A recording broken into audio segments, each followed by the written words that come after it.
So what we were saying last time that we were working the key of G, we were doing like scales, basic strumming, what can make it good. This time it's how can we take it another step? Mm-hmm. Okay, so I would always say, like, if I'm working, and let's be honest, even as guitar professionals and tutors, you know, if I've got kids, I don't have much time to practice. In fact, do I practice? Not enough. So what am I going to practice? Well, I want to utilize my time so that whatever I practice, I'm not trying to be the world's greatest guitarist. I'm trying to be a useful guitarist. That's really important. Actually, that is really key, because I should have brought that in. I think as hobbyists, what you tend to do, you'll just play exactly what you play, and you feel cool about it. You're not testing yourself too much. Yeah. You know, and you're not disciplining yourself to do specific things. So that's why the rhythm thing came to my mind. And then when you get in a room full of other guitarists, whether that's on guitar weekends or in a band or just with a couple of mates at home, we tend to get stuck on what to play when there's more than one person. So it's like, okay, well, we're both down here. I know what I'll do. I'll put a capo on. You know, you think, well, great, that's a great solution. That's a great solution. But what happens if you learn the cage system? Or what happens if you did caged triads? So I would say that you then utilize the cage system. So, but rhythmically might be interesting how it could go further. So let's just say, okay, you play something like just 2 chords. I don't care what they are in the key of G, obviously, because that's what we're in. Okay, so he's going from G to C. Okay. Okay, so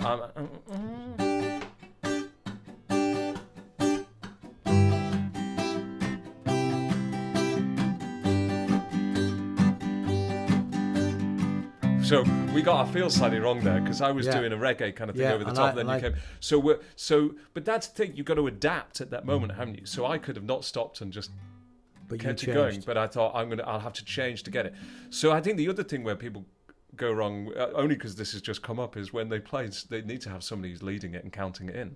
So this time, why don't you count us in, and I'll do the caged triads over the top, and then we'll explain what that means, and do a little exercise with it. Let's try it. 1, 2, 1, 2, 3, 4, 1.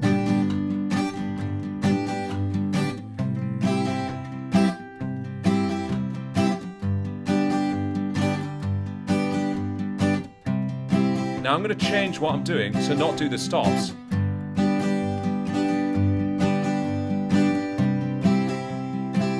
It's just immediately. It's not necessarily that it's not as good. I'm trying to keep that strumming full, so it's taking all the time. No, there's no gaps. That's for you to. Yeah. So now I need to. So what should I do? Should I let it ring? Maybe I might. If we do it again, I'll just let it. I'll just play on the. To know what you. Yeah. Yeah. Okay. So 1, 2, 3, 4.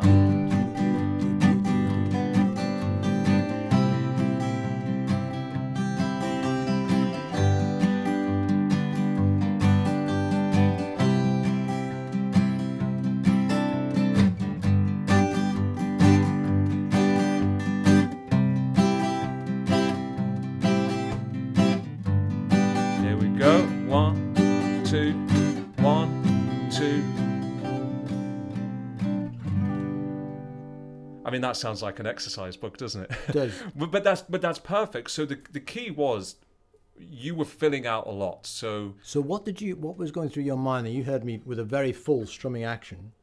You were immediately thinking, right, I'll stab or highlight the harmony first. Right. So I just did this. 1,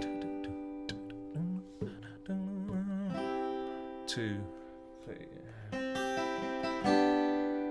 It's amazing what you can do with triads. Yeah, and that's just, it's literally, you know, I mean, people go, whoa, what are you playing? Well, if you know how to do the cage system, that really opens it up. And we'll explain that in another little session. But here, all I'm doing is barring 3 strings, taking the top part of the G major bar chord, aren't I? So, so you've got first finger flat across 3 strings, and then adding the middle finger here on the 4th fret of the G string. And then I keep that shape down and add the ring finger and the pinky on fret 5 of the G and the B string. And you're not taking any fingers off. I'm not taking any fingers off, because then it's just. Why bother?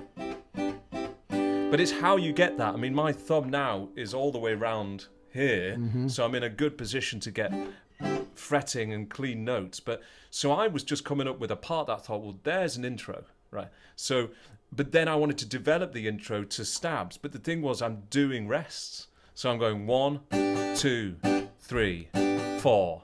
Now I'm completely out the way of you. So you're the drummer. Yeah. and I feel like I'm like the tambourine or something, you know. So those two rhythmical parts kind of join together and make something interesting. If I'd just done what you were doing, you know, Everybody does that. Everybody, if I start there, people around will start there, yeah, and we'll all be good. yeah. But like if I do the same thing, right? We you know, we'll if you just keep with what you're doing, I'm just going to do here's G, here's C, right?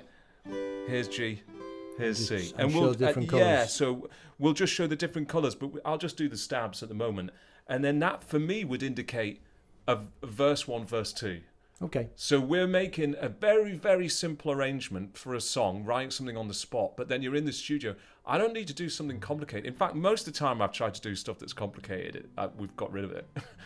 Because it just gets in the way of the groove. And this is just to cause, this again is the concept of a vamp, a little bit. An absolute vamp. You know, but it could be a long introduction. Or it could be a whole verse. You know, you look gets sweeter every day. I know it's not, he doesn't go to C, but that's just G and A minor. Yeah. Your love gets sweeter every day. Yeah. Your love gets sweeter every day. But you see what I'm doing there, though, is creating a great feel. Yeah. 1, 2, 3, 4. 1, 2. Essentially, it's this the whole time, but I'm releasing pressure in the fretting hand. Yeah. All those little tricks. Nice shoes, by the way. Didn't notice those. They're new. I'm jealous. I've only got my socks on. I don't know if you can see that in the camera, ladies and gentlemen, but they are nice. Actually, I went out and bought them yesterday. Right. And I didn't realise I've already bought a pair of these before. Well, what size are you? 8s. Oh, 8? Just a small foot. Indeed. Well, there we go. Right, okay. Right. So let's do it again, and we'll start with the intro, and then I'll vamp here, and then I'll vamp up here, Okay. and we'll have a whole thing on 2 chords. 1, 2, 3, 4.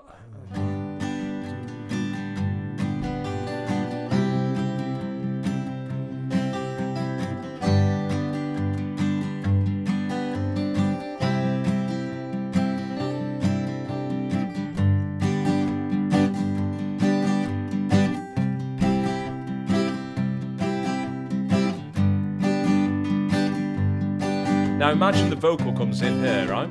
I'll get out of the way.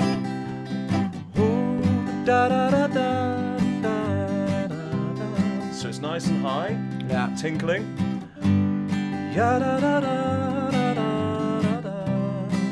I'll fill it out a little bit.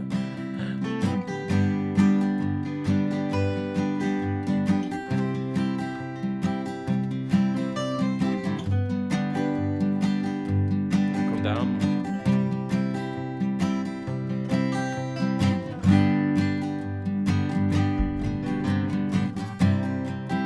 It's simple. Yeah. It's simple, but I think when people try to do stuff, there's this element of I need to get better and play more and more.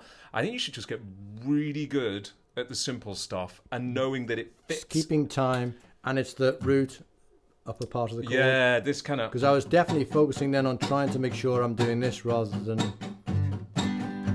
Yeah, it doesn't want to sound like you're sawing your guitar in half. Do You you know think- this. Yeah, but the other thing just was bad. interesting when you went up to do your triads. Is it's the difference in your thumb position for these things. Now, All right, I know what was I doing? I'm intrigued. No. It's when making a bar chord. Oh. So I was looking at mine, making a bar chord. Just wonder whether that'd be a useful thing to just cover off now, because a lot of So people in terms of making bar chords. yeah, how do you make a solid bar chord? You don't get tired as you're going through. So I think maybe the first way to approach that. I'll tell you what. Let's do that as the next The next snippet. one. All right. Okay.